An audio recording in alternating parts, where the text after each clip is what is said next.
শরীফ ওসমান হাদির এই অকাল মৃত্যুতে আমি গভীর শোক ও দুঃখ প্রকাশ করছি। তার প্রয়াণ দেশের রাজনৈতিক ও গণতান্ত্রিক পরিসরে এক অপূরণীয় ক্ষতি। আমি তার রুহের মাগফিরাত কামনা করছি এবং শোক সন্তপ্ত স্ত্রী, পরিবারের সদস্যবৃন্দ, স্বজন ও সহকর্মীদের প্রতি গভীর সমবেদনা জানাচ্ছি। শহীদ ওসমান হাদির স্ত্রী ও একমাত্র সন্তানের দায়িত্ব সরকার গ্রহণ করবে। শহীদ শরীফ ওসমান হাদির অকাল মৃত্যুতে আগামী শনিবার একদিনের রাষ্ট্রীয় শোক ঘোষণা করছি।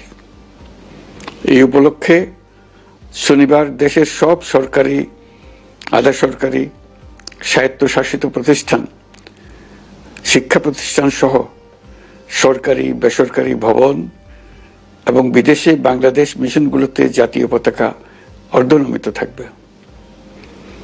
একই সাথে আগামীকাল শুক্রবার বাদ জুমা দেশের প্রতিটি মসজিদে শহীদ ওসমান হাদির রুহের মাগফিরাত কামনায় বিশেষ দোয়া ও মোনাজাতের আয়োজন করা হবে। আপনারা তাতে শরীক হন। অন্যান্য ধর্মের উপাসনালয়গুলোতেও আয়োজন হবে বিশেষ প্রার্থনার।